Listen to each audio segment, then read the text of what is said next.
चलिए डियर, शुरुआत किया जाए।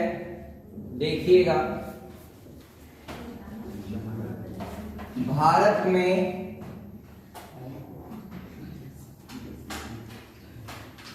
वर्तमान समय में, प्रेजेंट टाइम में, टोटल नंबर ऑफ स्टेट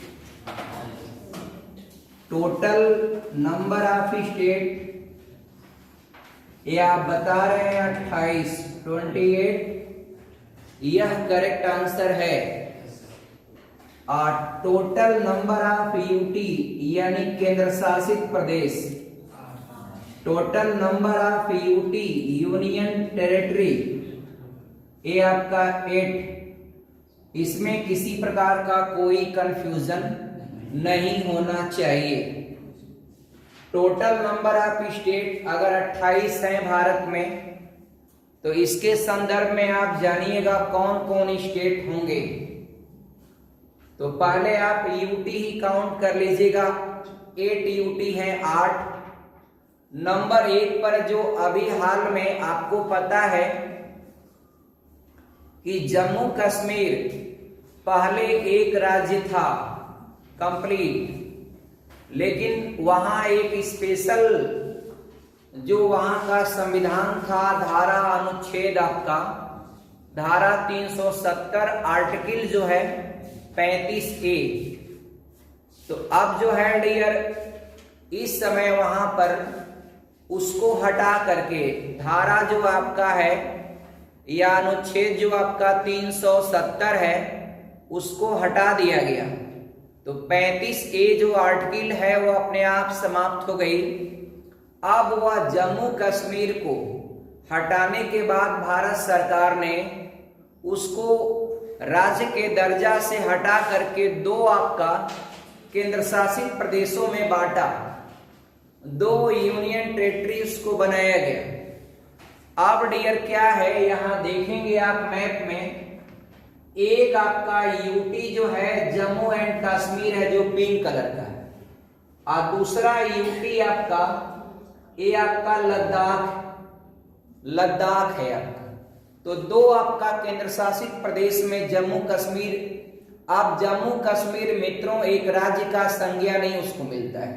वर्तमान समय में Jammu Kashmir is not a state, Jammu Kashmir is the UT of India, Bharat का एक केंद्र शासित प्रदेश है। और ये पूरा एरिया जो ऊपर देख रहे हैं पीला पीला, ये आपका लद्दाख है। दोनों में एक स्पेसिफिक अंतर ये है कि लद्दाख में सिर्फ लोकसभा चुनाव होंगे, वहां पर विधानसभा चुनाव नहीं होंगे। लेकिन जम्मू कश्मीर में विधानसभा चुनाव होगा।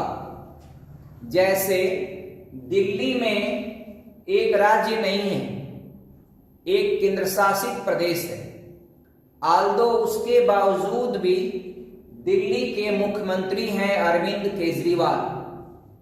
तो दिल्ली एक ऐसा केंद्र शासित प्रदेश है जहां पर मुख्यमंत्री का चुनाव होता है। बात समझ में आ गया? उसी तर्ज पर जम्मू कश्मीर में भी आपका मुख्यमंत्री का चुनाव होगा, लेकिन अभी उसको सरकार तय करेगी। वहां अनुच्छेद 370 हटने के बाद, वहां की स्थितियों को सामान्य बनाने के बाद सरकार अब तय करेगी कि हमको कब चुनाव कराना है। तो और जम्मू कश्मीर में इस समय वर्तमान समय में वहां पर जो गवर्नर हैं यानी राज्यपाल हैं, वो आपके पास के गाजीपुर के हैं मनोज सिन्हा।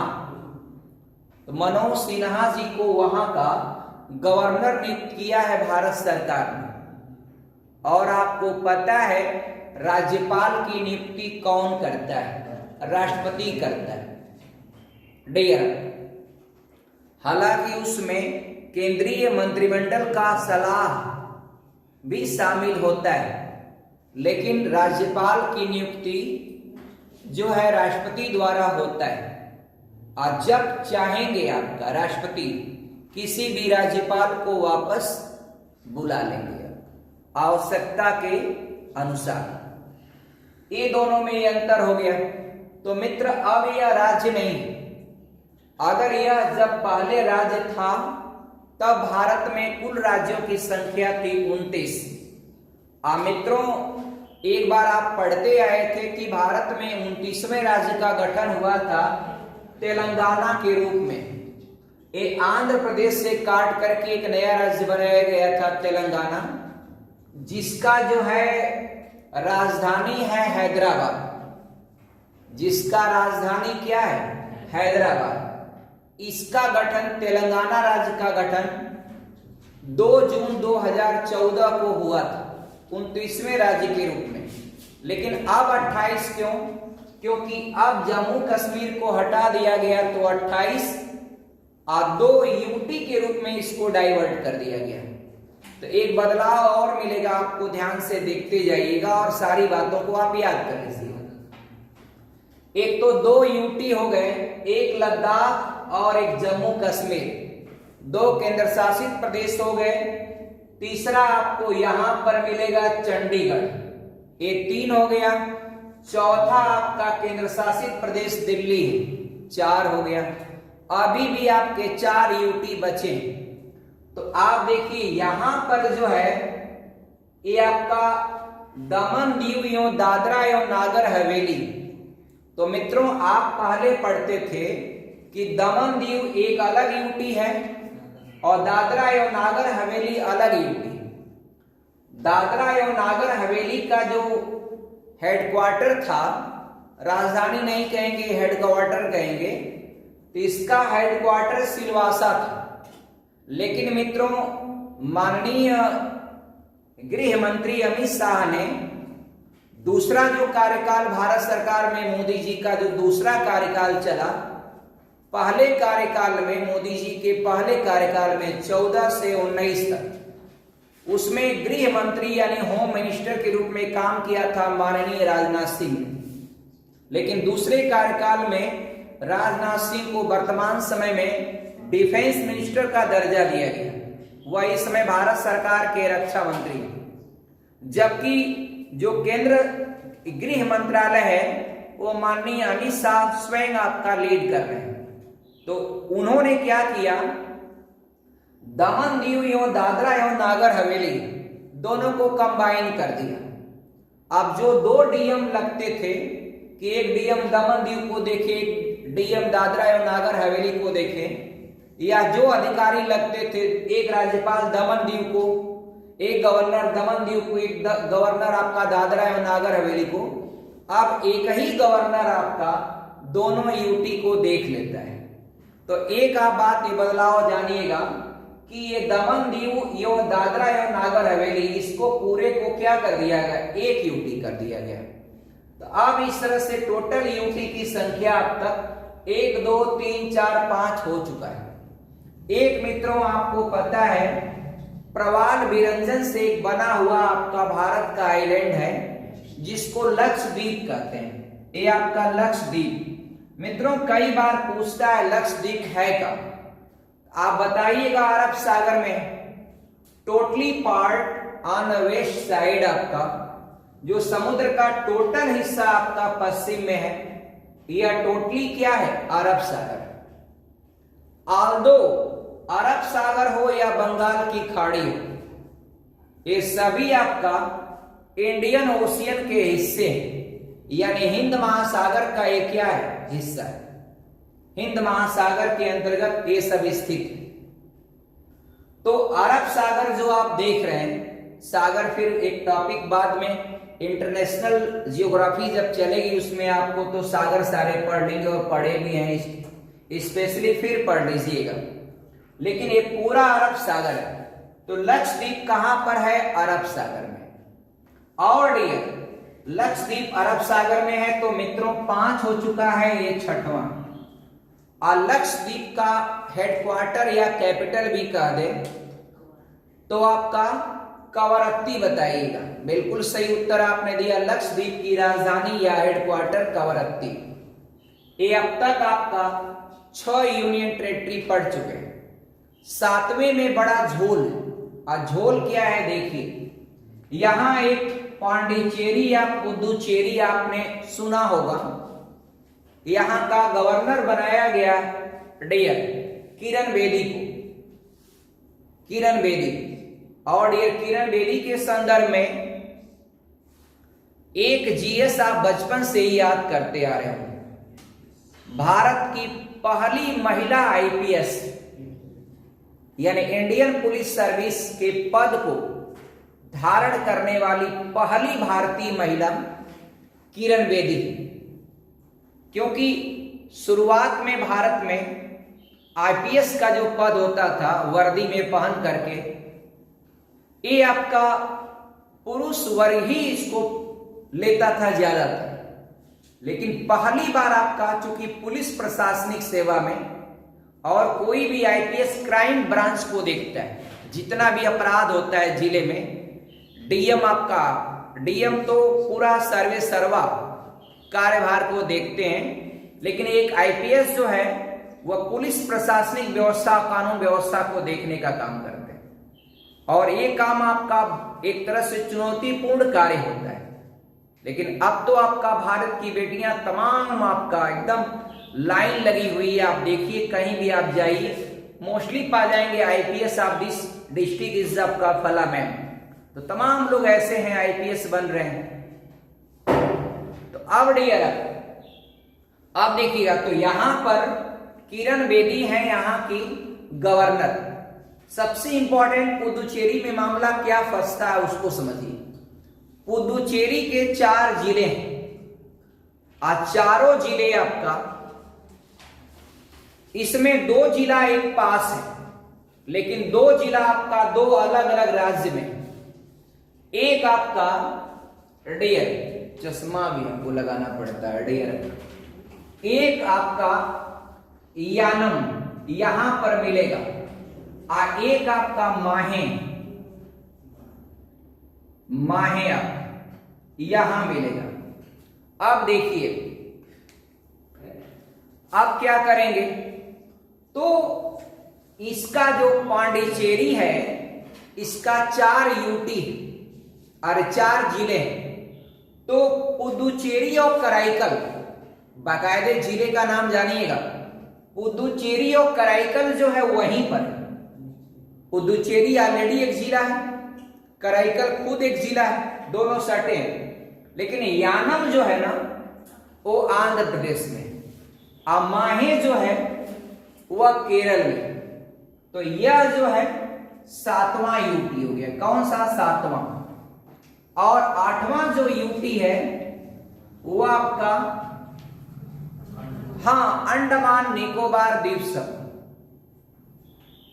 अंडमान निकोबार द्वीप समूह जो है ये माननीय सुभाष चंद्र बोस जी को जापान ने एज ए उपहार आपका गिफ्ट स्वरूप प्रदान किया था। और नेहरू चाचा इसके ऊपर एक वायलेंट थे, उसको एकदम ऐसे ही दे दिए गिफ्ट के रूप में, इसको दे दिए, का नाम म्यांमार। बाद में ऐसा लगा कि ये तो बहुत गलती कर दी है, इतना इंपॉर्टेंट। तो नेहरू चाचा कुछ थोड़ी मोड़ी गलती कर दिए।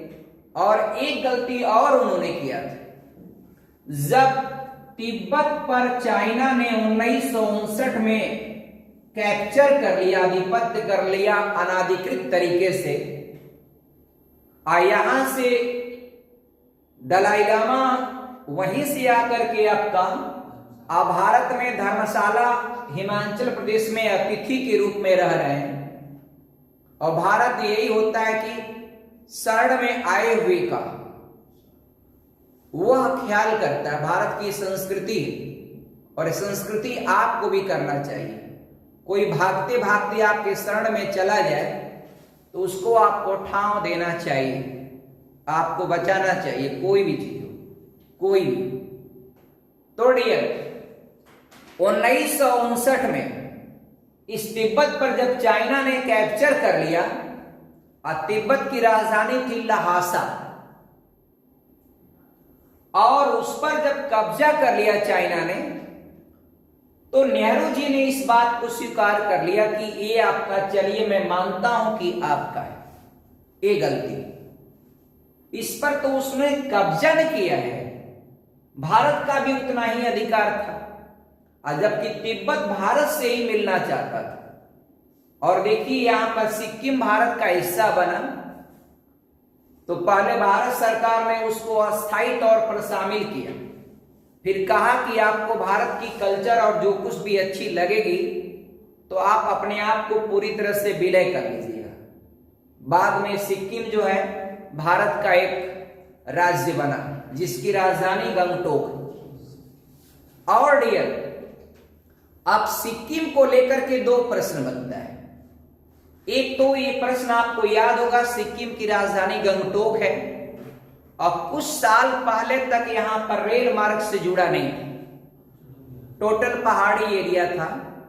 वर्तमान समय के हालात को फिलहाल नहीं बता सकते हैं, लेकिन पूरे भारत में एक बदलाव तो भारत में हुआ कि भारत का रेलवे अब जो है, पूरा भारत का रेलवे ऑल ओवर इंडिया, वह विद्युतीकरण से जोड़ दिया गया। विद्युतीकरण से क्या लाभ होगा आप बताइए? तो सिंपल है डियर, जो डीजल पर हम दुनिया के अन्य देशों पर निर्भर हुआ करते थे, भाई खाड़ी देश से डीजल पेट्रोल मंगाएंगे तब ना हमारी ट्रेन चलेगी। और ट्रेन में जैसा कि आपको जानकारी होगा, बहुत ज्यादा आपका डीजल या पेट्रोल की आवश्यकता होती थी, डीजल मान लीजिए लगता था। अब वो सारी भारत की ट्रेनें जो हैं वह इलेक्ट्रिक से चलेंगी, बिजली से चलेंगी। आप कहेंगे सर बिजली कैसे जनरेट करें? वर्तमान समय में विद्युत का आप याद रखिएगा, बिजली के लिए, विद्युत के लिए या तो पनबिजली परियोजना से बिजली पैदा कर लीजिए, या तो थर्मल पावर प्लांट लगा लीजिए। थर्मल पावर प्लांट आपका यूपी में सोनभद्र में जो ओबरा की इकाई है, ओबरा की इकाई कहां है? सोनभद्र में है। तो सोनभद्र में जो ओबरा की इकाई है, वह ओबरा की इकाई एक थर्मल पावर प्लांट है। कैसा पावर प्लांट है? Thermal power plant. वहां पर कोयले को जला करके बिजली बनाई जाती है। किसको जला करके? कोयले को जला करके बिजली बनती है। और आप कभी ये अभिरुचि नहीं व्यक्त किए होंगे कि चलिए कोयले से बिजली कैसे बनती है, और आप इस चीज को, इस प्लांट को कभी नहीं देखे होंगे, जबकि आपके YouTube पर तमाम वीडियो इसके पड़े होंगे। मेरा नहीं, अन्य तमाम लोगों के, खान सर का भी एक वीडियो उस पर है कि थर्मल पावर प्लांट में इलेक्ट्रिसिटी कोयले से कैसे बनती है। लेकिन आपने कोशिश ऐसे वीडियो पर किया करिए, वो नहीं आपका ऐसा। हाँ डियर, टाइम बर्बाद, खत्म आपका। ये सब काम नहीं, फालतू वीडियोस पर कोई आपका टाइम मत दीजिए डियर। ध्यान से सुनिए, अब क्या है डियर?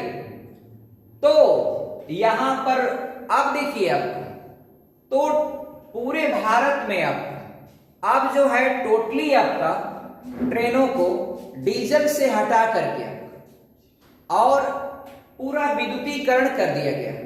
अब बिजली जनरेट करने के लिए 6 परमाणु रिएक्टर हैं। कितने हैं? 6। बस एक मिनट में। तो 6 परमाणु रिएक्टर है। एक बताइए, रावत भाटा किस स्टेट का है? राजस्थान का। काकरापार कहां का है? गुजरात का। तारापुर कहां का है? महाराष्ट्र का। जैता कहां का है? जैता कर्नाटका का है। कुंडाकुलम या कलपक्कम कहां का है? तमिलनाडु का। नरौरा मित्रों कहां का है? यूपी। तो ये जो रिएक्टर हैं, इन रिएक्टरों से विद्युत का प्रोडक्शन किया जाता है। तो नरौरा यूपी में, काकरापार गुजरात में, रावत भाटा राजस्थान में, जैता या कैगा किस नाम से है सर? कैगा है। अच्छा, कैगा कर्नाटका में, कुंडाकुलम या कल्पक्कम करके है तमिलनाडु में। ये रिएक्टर आपका भारत में बहुत ज्यादा बिजली को प्रोड्यूस कर रहे हैं। अब थोड़ा सा इस टॉपिक को मैं बता दूं, हाई स्कूल विज्ञान में आता है, आप लोग जैसा कि पढ़े होंगे। न्यूक्लियर रिएक्टर उसी का मेन टॉपिक है विज्ञान का, पढ़े ही होंगे। इसको क्या कहते हैं? परमाणु भट्ठी। इसको कहते हैं हम लोग परमाणु भट्ठी। अब इसको मैं थोड़ा सा बता दूं, इससे बहुत क्वेश्चन उठाता है बार बार हर एग्जाम में। इसको न्यूक्लियर रिएक्टर कहते हैं, यानी न्यूक्लियर रिएक्टर, या इसको परमाणु रिएक्टर भी कह सकते हैं। क्या कह सकते हैं? परमाणु रिएक्टर। परमाणु भट्ठी या परमाणु रिएक्टर या नाभिकीय रिएक्टर में आप ईंधन के रूप में क्या लगाओगे? शीशम की लकड़ी की, आपका रेड़ की। ये सब लकड़ी कोड़ी से काम नहीं चलता, ये ऐसी भट्ठी नहीं है लकड़ी से काम चल जाए। यूरेनियम इस्तेमाल करो, यूरेनियम। यूरेनियम या प्लूटोनियम या थोरियम, ये सब जो होते हैं खास तौर पर यूरेनियम का इस्तेमाल करते हैं। यूरेनियम एक आपका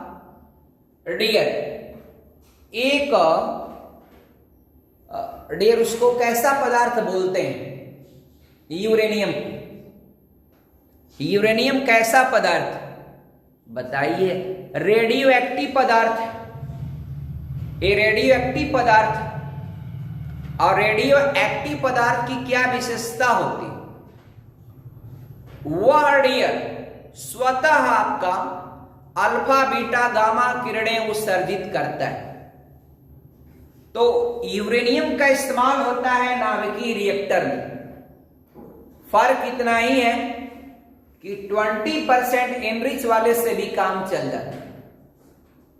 आज जबकि आपको परमाणु बम बनाना हो तो कम से कम 80% एनरिच वाला यूरेनियम चाहिए तो परमाणु बम बनेगा। अब डियर यूरेनियम को इस्तेमाल करके ईंधन के रूप में इस्तेमाल कर लेते हैं, लेकिन ये नाभिकीय में जब विस्फोट कराएंगे तो अनकंट्रोल्ड रिएक्शन होता है, अनियंत्रित श्रृंखला क्रिया। उसको कंट्रोल करने के लिए क्या इस्तेमाल करोगे? तो ऑप्शन है आपके पास D2O भी है, भारी जल इसको बोलते हैं। और भारी जल बनाने का कारखाना उड़ीसा में है, तलचर। और भारी जल की खोज किया था यूरे और वासवर्म ने 1932 में, 34 में नोबेल पाए। और डियर इसके अलावा ग्रेफाइट या कैडमियम की छड़ों का भी इस्तेमाल करके रिएक्टर की गति को कंट्रोल करते हैं। बहुत बड़ा रिएक्टर बनाया जाता है, अलग अलग मेगावाट क्षमता का। बाहर आपका काफी चौड़ा कंक्रीट की दीवार बनाई जाती है, अंदर विस्फोट कराते हैं।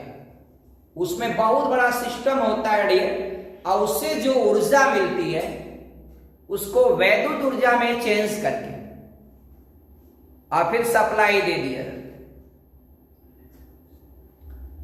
एलन मस्क का भी ख्वाहिश है कि मंगल ग्रह पर जीवन बसे। अब मंगल ग्रह के उत्तरी ध्रुव पर कार्बन डाइऑक्साइड है लेकिन जमी, तो उसको पिघलाने के लिए एलन मस्क का इरादा है कि मंगल ग्रह पर परमाणु बम का विस्फोट कर दिया जाए।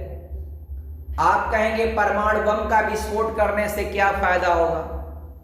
विस्फोट करेंगे तो वहां का तापमान बढ़ जाएगा। जो वहां तापमान माइनस में है वह तापमान आपका प्लस में हो जाएगा। अब प्लस में हो जाएगा तो जो भी वहां गैसें हैं वो पिघल करके द्रव अवस्था में आने की पॉसिबिलिटी बन जाएगी, और उस दशा में वहां पर जीवन संभव हो सकता है। देखिए अभी दूर की बात है, आगे बढ़ते हैं। नाभिकीय रिएक्टर इतना हिंदुस्तान में मिलेंगे। इसके बाद यूटी आपका आपने देख ही लिया। ये ऊर्जा स्रोत में बार बार प्रश्न करता है, लेकिन अब भारत में ऊर्जा का एक और स्रोत होता है कि पनबिजली परियोजना। तो पिछली बार यूपी टेट में एक क्वेश्चन उठाया था, यूपी में एक है रिहंद परियोजना, रिहंद बांध, रिहंद पनबिजली परियोजना। आपको नदी का नाम पूछेगा कौन सा है तो बताइएगा। रिहंद नदी, ऑलरेडी नदी का नाम ही वही। और रीजन क्या होता है, कोई भी पनबिजली परियोजना को बनाने के लिए आप पहाड़ी एरिया का चुनाव करते हैं, माउंटेन एरिया। और आपको पता है कि सोनभद्र क्या है, माउंटेन एरिया, एक पहाड़ी एरिया। कौन सा पहाड़ है डियर सोनभद्र में, आप बताइए।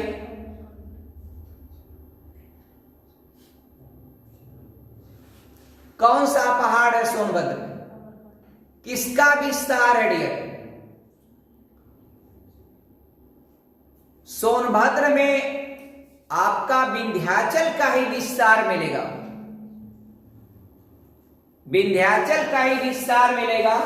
सोनभद्र हो, मिर्जापुर हो, आप चले जाइए, कैमूर की पहाड़ियां जो बिहार में है वो खुद आपका विंध्याचल का हिस्सा है। और पूरा ये आपका विंध्याचल, ये पूरा क्या है आपका विंध्याचल, बिहार में चला जाता है। ये सब गया होया का हिस्सा आपका, ये सब विंध्याचल का है। उसके नीचे आपको मिलेगा सतपुड़ा, फिर आपका अजंता की पहाड़ी। ये तो आपका है छत्तीसगढ़ में ये पर्वत, अमरकंटक की पहाड़ियां हैं। नर्मदा को जब तीनों ओर से घेर देती हैं पहाड़ियां, तब न नर्मदा आपका पश्चिम की ओर बहने के लिए मजबूर हो जाती है नदियां, और बह करके आपका जाकर गिरती है। पश्चिम की ओर बहने वाली नदियां आपका नर्मदा भी है, ताप्ती भी है और माही भी है।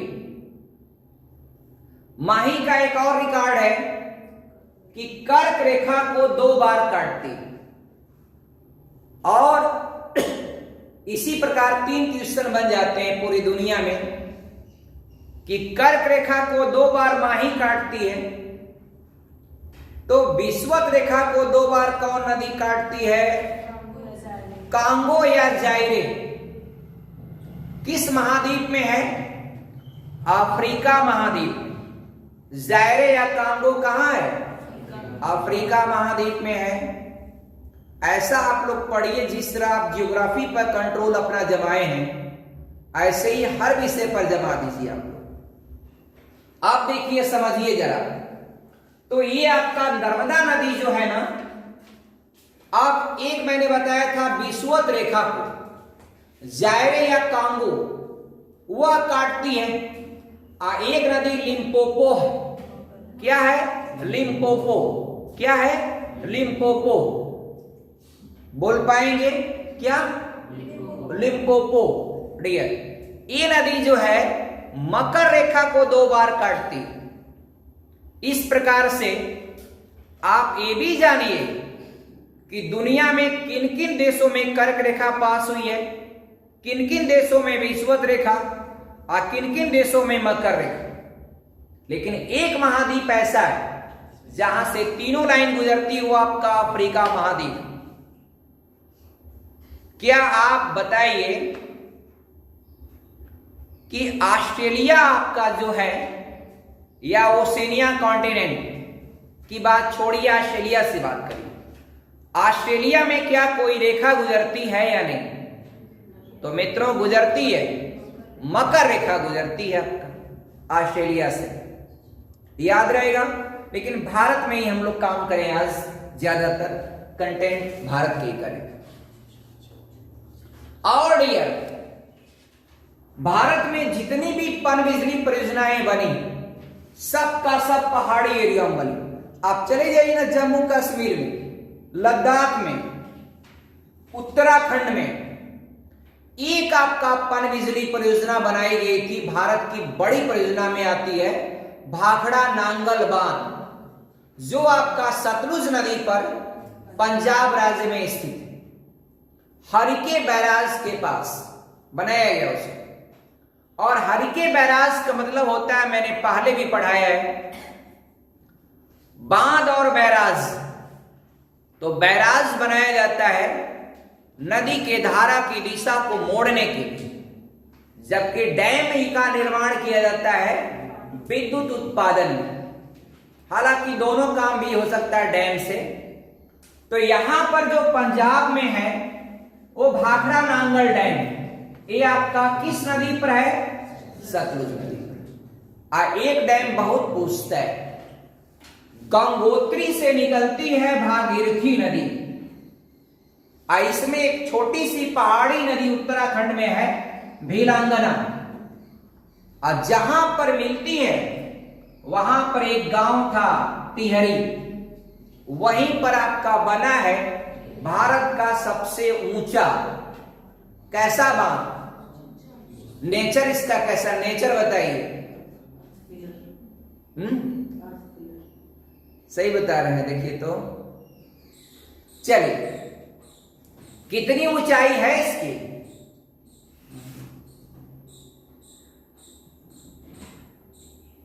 आंकड़ा आप लोग बक्सा में बंद करके रख दी, कमेंट करके बताइएगा। 250 से ऊपर होगा, मीटर से ऊपर होगा। टिहरी बांध किस नदी पर है? तो भाखड़ा, ये आपका क्या नाम है? भागीरथी नदी पर बताइएगा, उत्तराखंड राज्य में। और रिहंद बांध जो है रिहंद नदी पर है, और रिहंद बांध बनाने से वहां पर एक जलाशय बना, उसी जलाशय का नाम है गोविंद बल्लभ पंत सागर। यही क्वेश्चन आपका यूपी टेट में पिछली बार पूछा था। गोविंद बल्लभ पंत सागर कहां है मित्रों? थोड़ा सा उसका हिस्सा सोनभद्र के अलावा एमपी में भी, और यहीं पर एमपी में पड़ता है सिंगरौली, जो भारत में कोयले की सबसे मोटी परत अगर कहीं पर है तो सिंगरौली आपका मध्य प्रदेश में।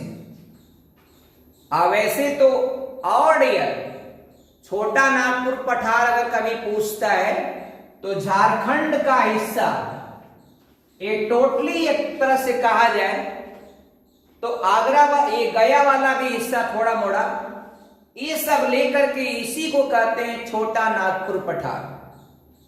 हालांकि नागपुर नाम की एक शहर आपका महाराष्ट्र में है जो संतरे के लिए फेमस है। और नागपुर में एक भारत का एनवायरमेंटल संस्थान है नीरी, यही है ना नीरी? क्या है? National environment engineering research institute, भारतीय पर्यावरण अभियांत्रिकी शोध संस्थान। ये कहां है? नागपुर में है। इन्वायरमेंटल पर टोटल रिसर्च करके आंकड़े को प्रस्तुत करता है। खत्म हो गया ये भी कॉन्सेप्ट। और ये आगे बढ़ेंगे, सीमा से आपको बाउंड्री से क्वेश्चन उठाएगा। अब असली सीमा, एक ही कंटेंट जितना हो सकेगा मैं कर रहा हूं। ये पाकिस्तान के साथ हमारी जो सीमा है 3,323, ये सब 3 बोल रहे हैं, आसान लग रहा है कि 3 इस्तेमाल कर दें। 3,323 किमी, ये आपका पाकिस्तान भारत की सीमा रेखा की लंबाई है।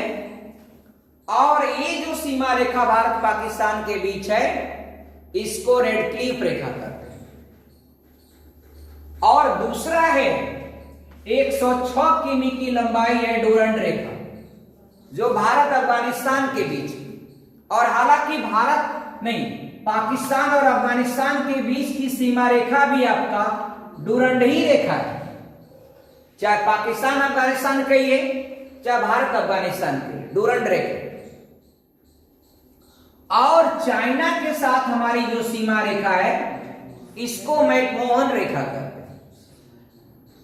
और चाइना के साथ हमारी जो अंतरराष्ट्रीय सीमा उसकी लंबाई 3488 किमी है। अफगानिस्तान के साथ 106 किमी। नेपाल के साथ अभी पिछली बार पूछे था नेपाल के साथ यूपी का कौन सा जिला लगता है, कौन सा जिला नहीं लगता है, लगता है, उसी में 4 ऑप्शन दिया। जितना तराई बेल्ट वाले जिले हैं, चाहे आपका गोरखपुर नहीं, चाहे वो आपका कुशीनगर हो, चाहे सिद्धार्थनगर हो, चाहे वो आपका बलरामपुर हो, चाहे श्रावस्ती हो, चाहे आपका लखीमपुर खीरी हो, बहराइच हो, ये सब जो जिले हैं ना तराई बेल्ट वाले, ये सब लगभग नेपाल की सीमा से अटैच है। तो इसमें एक जिला कोई उठा के पूछ देगा। और यहां तक कि यूपी के सराउंडिंग कौन कौन राज्य है, तो मित्रों 8 राज्य हैं। उत्तराखंड भी है और हिमाचल प्रदेश भी है, थोड़ा सा 2 हो गया। तीसरा हरियाणा है, चौथा राजस्थान है, 5वां एमपी है, और 6ठा छत्तीसगढ़, 7वां झारखंड, 8वां बिहार। 8 राज्य है। लेकिन यूपी का एक जिला जो सोनभद्र है, इससे 4 राज्यों की सीमाएं लगती है, एमपी, छत्तीसगढ़, झारखंड और बिहार। तो यूपी का एक जिला ऐसा है सोनभद्र, जिससे 4 राज्यों की सीमाएं लगती है।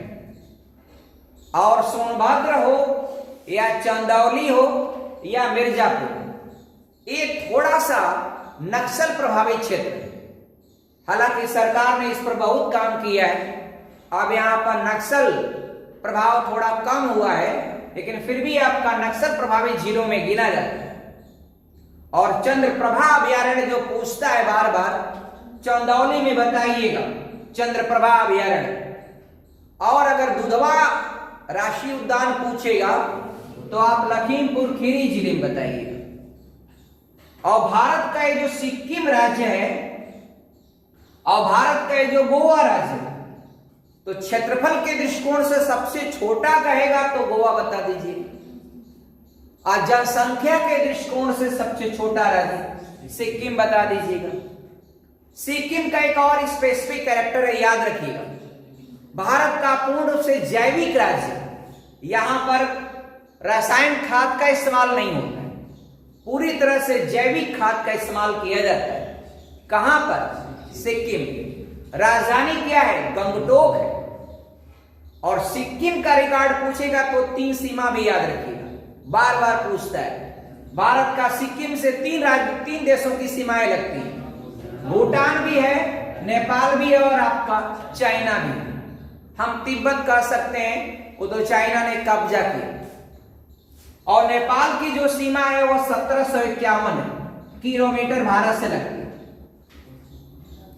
राज्य कौन कौन है कंफर्म याद रखिएगा, 5 राज्य, उत्तराखंड, यूपी, बिहार 3 हो गया, पश्चिम बंगाल भी यहाँ है चिकन नेक के पास, और सिक्किम भी है। 5 राज्य की सीमा लगती है। किसी भी राज्य की सीमा से कितने राज्य हैं, कौन कौन राज्य लगते हैं नहीं लगते हैं, सब याद रखिए। और यहाँ जम्मू कश्मीर में अब दोनों यूटी हो गए हैं, कहीं फंसाएगा क्वेश्चन घुमा कर, इसलिए सजग से उत्तर दीजिएगा ऑप्शन देखकर।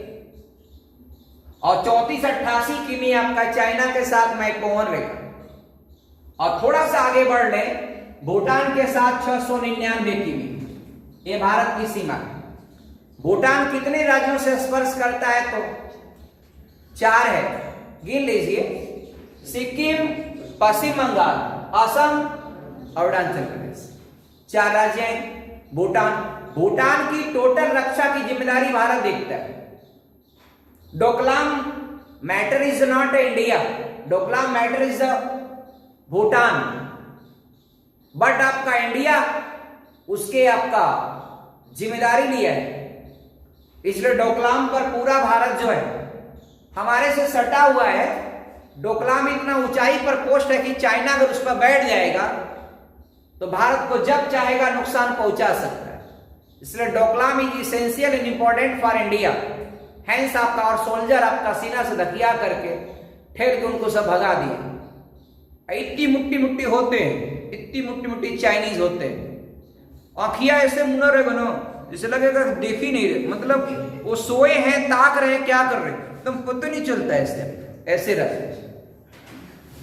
और अगर आपको कभी भी हिमालय का सबसे पूर्वी चोटी अगर पूछेगा, नामचा बरवा, वह कहां पर है?